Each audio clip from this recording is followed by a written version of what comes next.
Criminals ఎప్పుడు కూడా criminal బ్రెయిన్సే పనిచేస్తూనే ఉంటాయి. వాళ్ళకు నరికేస్తాం, చంపేస్తాం, రఫ్ ఆడతాం,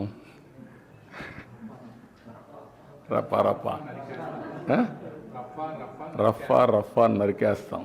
లేదంటే గంగ జాతరలో బలి ఇచ్చేస్తాం. ఒక గంగమ్మ జాతర కాదు, గంగమ్మ ఎవ్రీవేర్ ఉంటుంది, తిరుపతే కాదు.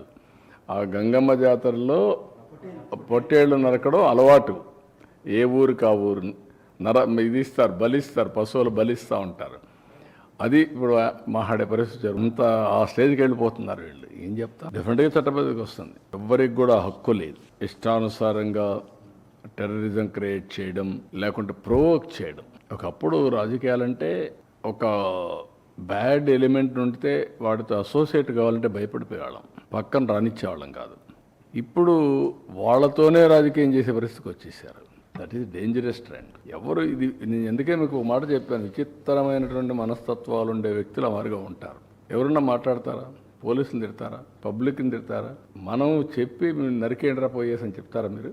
ఏంటి ఇవన్నీ? ఎవరైనా ఎక్కడన్నా విన్నారా మీరు? ఎప్పుడన్నా చూసారా ఈ పోకడలు ఈ రాష్ట్రంలో? ఈ రాష్ట్రంలో దేశంలో ఏ రాజకీయ నాయకుడైనా, ఏ రాజకీయ పార్టీ అయినా ఇలాంటి ఒరవడు ఉందా?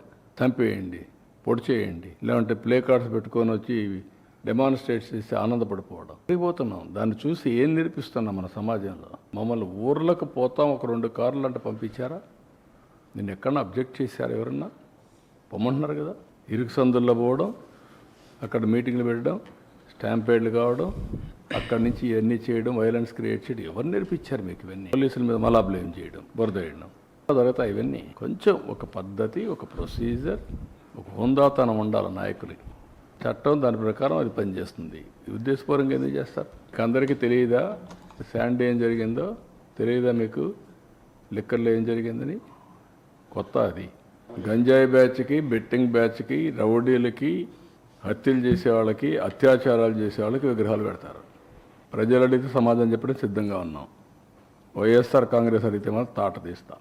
1 ఇయర్కి ముందు చనిపోయిన వాడిని పరామర్శించాలని. ఎవరు ప్రభుత్వం? నువ్వే కేటగిరీ గవర్నమెంట్. అప్పుడు నువ్వు దాన్ని ఒక ఇష్యూ చేయాలంటే నీ వెహికల్స్ కొట్టి ఒకడు చనిపోతే పరామర్శించరా మీరు?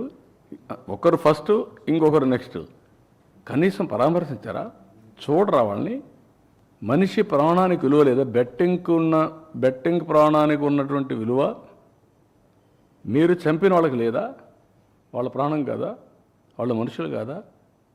ఏ విధంగా అర్థం చేసుకోవాలి? మార్కెట్ యార్డ్లో పొగాకు కొనుగోలు చేసేది ఇక్కడికి 40,000 మందిని పంపిస్తే ఆ పొగాకు ఏమవుతుందండి? రైతు ఏమవుతాడండి? మీ ఇంట్లో ఒక అమ్మాయిని తెచ్చుకోవాలన్నా, ఒక అమ్మాయిని ఇవ్వాలన్నా 7 తరాలు చూస్తారు, 10 మంది దగ్గర చెప్పించుకుంటారు. అప్పుడు కూడా కొన్ని జడ్జిమెంట్లో తప్పులు ఉంటాయి. కానీ ఒక నాయకుడి విషయాల్లో మీరు ఆలోచించకపోతే ఏం చేస్తారు మీరు? ఎట్లా న్యాయం జరుగుతుంది రాష్ట్రానికి?